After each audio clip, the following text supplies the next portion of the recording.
the stream, Mike the Intern and Jay Stevens, watching documentaries so you don't have to. 104.7 The Cave. What's going on, Mike the Intern? Jay Stevens in the studio. This is Dark Side of the Stream, episode 234. Tyler, are you trying to grow a mustache? I just haven't shaved yet. Okay. Tyler's becoming a man. It's kind of looking like he's got a mustache going. Yeah. You should rock that. I think you do a pretty good. I don't know if it's a total mustache. It's he just needs a shave, but I think. Dude, just go for like come the on, Hitler. come on, just come on make here. it like Let's Hitler, break the fourth. dude. Let's break the fourth wall. Let's let people vote. Come on, you're gonna we're gonna see Yeah, Tyler for the first time on just camera. Get right here. Just Those get right listening here. at home, you need Turn to watch around, the video if turn you're listening around on the and radio. squat down so everyone can see. There's Should him. Tyler have a mustache? Yes or Click no? yes or no. Like and subscribe. Probably by the time you actually vote, he will have a mustache because I'm going to pester him about this. But if that is the case, by next week, you're going to see it. Thanks, Tyler. Dude, our viewership just shot up with young girls with him in the picture. So this week was Jay's pick. It's the Tylenol murders on Netflix. Pretty crazy story. I remember it when it went down. I remember it. Before we get into it, it was actually the fall before I was born. Right, that's what I'm saying. I remember. I was a kid, man. I called my mom and I was like, "You probably were freaking the hell out about this," and she's like, "Oh my god, yeah." But anyway, are you? Because some people, they like Tylenol. Some people like aspirin. Some people like ibuprofen. Where do you lie? Back then it was Tylenol, but now I'm an Advil guy. You're an Advil guy. Hashtag not sponsored. Why? I don't know. It just seems to be the best. I just feel like that one's a good one for me. I'll tell you right now, if you can get your hands on them, ibuprofen 800s. That's the way. I think 800s. the missus has stuff Those like are that. those are I think prescribed, but these are the best. I eat 4 Advils when I have to, not like every day or anything, but See, that's the thing. when I feel like if I they did have to. ibuprofen 800s, you wouldn't have to take 4 that's ibuprofen. You basically just I'm take the doing one, 4, and it's the same That's deal. basically I'm But doing the 4. other thing is, I'm not a big. I don't like opiates or anything. Even when this was years ago. No, I had a root that. canal. They were like, "Here's a bunch of hydrocodones." I was like, "I'm not I taking hate them." that stuff, They're man. like, "You No. won't take them?" I was like, "No, they make me sick. I Yeah, can't." I feel And lazy. he's like, "Well, what do you want?" I was like, "Ibuprofen 800s, bro." And good to go. Yeah, it's good for swelling, so I do it a lot of times on recoveries from my voice. Just check out after ibuprofen like a lot of sometime. shows. We'll get you converted. Not sponsored, by the way. Yeah, we can be sponsored. So anyway, it starts off with a story about a man who basically, a healthy guy in his 20s, collapses and dies. The family then goes to have a wake kind of at their house, a memorial. Dude. His brother and wife collapse, and his brother dies. His wife becomes completely brain dead. You're like, what's going on And then here? a slew of deaths like this, including a 12-year-old girl, all happen in the Chicago Metro. So now they're freaking out, and they're like, oh my God. Well, immediately out of the gate, Johnson & Johnson comes out and says, not us. Well, not us. back step one. They finally figured out these people all took Tylenol before this happened. After the second brother died, they noticed, and then they investigated. And then they figured out see the cyanide on the is capsules. on there, yeah. They all thought it was regular strength or extra strength Tylenol, but then in one case, there was a woman who took regular strength that had extra strength pills put into it, and they didn't even notice it because it was a small. I mean, it was a difference of color. One was gray, one was red. We'll get all this down the road, but those security packs and all that stuff that we have on bottles are thanks to this. Safety seals and all that stuff that you have to pull out and it's all because of this, So it's a crazy story because you have some characters that are involved in it that look like on paper they could be the person. Yeah. Specifically one guy. The guy from here, the guy from St. Louis or Kansas City. Yeah, which Kansas there's City. a very, very tight Kansas City. And we connection in this whole thing. We'll focus on him next, that first suspect, and then a couple other suspects when we come back. Dark Side of the Stream on 104.7 The Cave. Dark Side of the Stream, Mike the Intern and Jay Stevens, watching documentaries so you don't have to. 104.7 The Cave. Mike the Intern, Jay Stevens back in the studio. It's Dark Side of the Stream, episode 234, the Tylenol murders on Netflix. So early on in the first episode and into the second one, they focus in on a guy who they kind of figured that it may be him based on Well, he wrote a the letter. letter that Johnson & Johnson received that basically said, I want money, send it to this account. They go to that guy who owes the account. He's like, I don't know what you're talking about, Yeah, but there's very this weird, right? dude that I had the outs with. His wife used to work with me. I had to let her go, and he's been really mad at me about it, yada, yada, yada. And You not need to look judge into a book him. by its cover, but the dude's a weird dude. Oh, when you get into the whole Weird thing, looking you're and very, weird very talking, weird, yeah. dude. So then they go and find out about this guy. They try to locate him. He has since vacated his apartment in Chicago. Yeah. They can't find him. So they start running his picture on the news. Enter a police officer from the Kansas City Metro Says, who "I know says, that guy." I know that dude. That's not his name. It's a different name. Which- And he's wanted for Shady. extortion in Right. Kansas City. Well, Right. then you learn that this guy had been a bookkeeper and he had gotten friends with an elderly man who then disappears. He is found dismembered Chopped up in his attic. And then they can't prove that this guy has killed this guy, but they can prove that he extorted him because after he was dead, he tried to cash a check, and then they put him on the most wanted list. Well, then he relocates to Chicago under a different Jeez, alias, man. and all this stuff happens. Well, the police in Kansas City are like, this is the guy. Yeah, done deal. Case This is the closed. dude. Right. If anyone was capable of doing something like this, it would be this guy. And by the way, we've been after him for extortion for years and years and years. Well, they end up catching up with him, and they can't charge him with the Tylenol murders. They can't charge him with the murder of the elderly man in Kansas City. But what they can charge him with is extortion. For the letter that he wrote to Johnson & Johnson. They give him the max, which is 10 years, lock and key, right?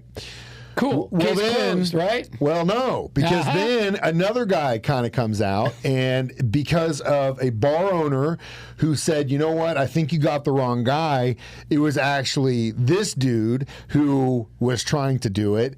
And he, on his own, was a wild character in the sense that he was kind of an anarchist. He had a bunch of, he had cyanide in his house. he had cyanide, He yeah. obviously, well, but when they went to go search him, he didn't have anything. But they found a lot of things like the reading materials that he had and all these other things that he had. Looked a little sketchy. He looked like he could have been the dude, but again, they didn't have any actual evidence that would have tied him to anything, the Tylenol murders at all. So they ended up having to let him go. He then, I don't know why you're laughing because this is crazy. He then why gets I'm so laughing. mad, he goes back to the bar where the guy, he knows this bar owner has like pointed a finger and said, you did it. He went and killed somebody. Wasn't the bar owner, just some random dude. Yeah, it wasn't even the guy. He ended up killing a different guy. So they throw this Another in. one chalked on the Tylenol murders. They throw this in to the whole Tylenol murders because of the tie that this happened. Which It wasn't while the guy was locked up, the other guy, Lewis, was locked up. Then another and case. in the late 80s, more case, someone else yes. died. Yeah. And this time... So wait a minute, this guy's still in jail. What Johnson & Johnson had to hope for was that this would only happen in one area because since it involved two different factories, it only involved one area. So then it was some monsters do it. Some monsters do it. Well, the daughter of one of the victims is saying that's not the case, and we'll talk about that next. Dark Side of the Stream on 104.7 The Cave. Dark side of the stream, like the intern and J. Stevens,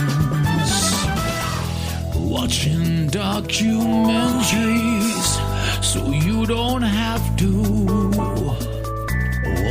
104.7 The Cave. 104.7 The Cave, Mike the Intern, Jay Stevens back in the studio. It's Dark Side of the Stream, episode 234, discussing the Tylenol murders. So you have two individuals who really could have possibly been. One that definitely probably Both didn't do look it. guilty. The other guy, Lewis, looking like it. But before you go, hey, man, because the police in Chicago, the FBI more specifically, were like, this is the dude. And they put everything they could to prove that this guy was the guy. The daughter of one of the victims in the 82 cases comes out and she's involved in this documentary. She goes, no.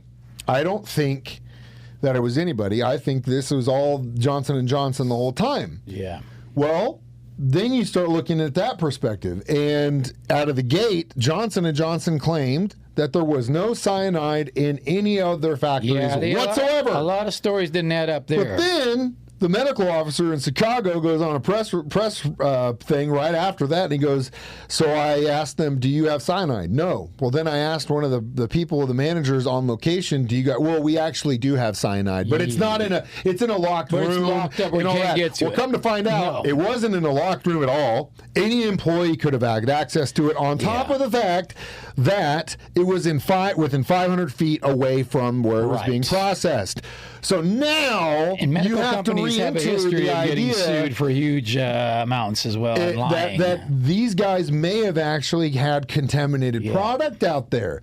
Which, again, when this happened, bad press. They pulled back every single tablet, every single bottle and box, and destroyed them all. Oh, they didn't test them all? No, they destroyed them all. Why would you do that? Shady. Why wouldn't you test them? Shady. Don't know, but they didn't. And now nobody has to, because now the FBI has to do two things. Dude. They have to say, you know what? We were focusing on this Lewis guy for a really long time. We thought he was the guy. While we should have been also focusing on the possibility that this was the actual company, but instead of doing that, we just gave them all the evidence. We trusted them to search and investigate themselves, and then we let them destroy all the product. Yeah.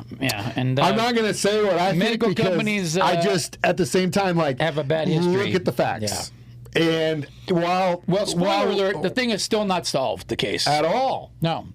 And, no one knows Lewis passed away before this thing came out. Yeah. And they interviewed the Lewis guy for this documentary, which was really crazy. The theory that he could have done it for the perspective that his daughter, who had a Johnson & Johnson valve put in her heart, which failed and killed her when she was a child, and this was all to get back at them. I could also buy that theory too. I know. I could buy all the theories. That's the problem here. But the fact that goes back to the FBI would have to go out and admit that we were wrong in the way we looked at this investigation and focused in on one guy. We were wrong in allowing one of the organizations that should have been a listed suspect of this to investigate themselves and then destroy all the evidence. That is a huge meatball out there. It's a huge meatball. It's but you know what? It's the American dream, baby. And if you got enough money, you can do whatever the hell you want in this country.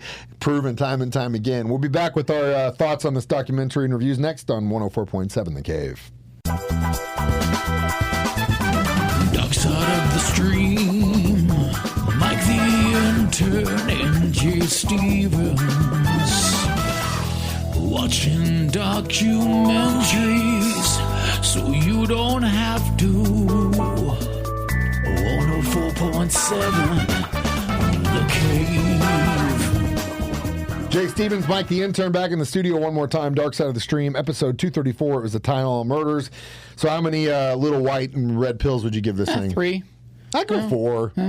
I thought, like I said in the beginning, when you get to it, I was like, what am I going to... There were a lot of pieces of this thing that... It was very short and easy to watch. And just to know, because of like what we were discussing in the previous thing about how this could have been all through the corporation. You know how much money that corporation spends in advertising dollars alone? They're probably one of the largest organized advertisers globally in the world. This was the whole thing. And the reason why that never gets brought up in the news... Well, I'll let you figure that out for yourself. Same with all the COVID stuff, how that ended up being so fraudulent. They spend so much money that everything was hush-hush, man. You know? It's talked about.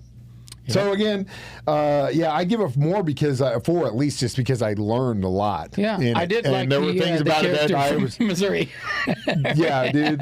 Lewis, man, he was a strange dude. Ultimately, I think he could have been either him or it was... Because what destroys their Johnson & Johnson story is that in 86, 4 years later, it happens again. And this is with the packaging intact. Yeah. So then the world will never know, I guess. Tell me how that works. The world will never know, I guess. We got a magician on our hands. You know what I mean? That's crazy. Anyway, as always, we got to pick next. There is a crazy case going on right now. They may have caught him by the time we do this. I don't know or not. But as of right now, as we sit here, this guy is on the run. They did a documentary about him called Devil in the Ozarks. A couple years. It's on Max. We're going to watch it and discuss it. But he dressed up like a police officer, and they just let him walk right out of the gate. So wait a minute. They did a documentary on this guy a few years ago.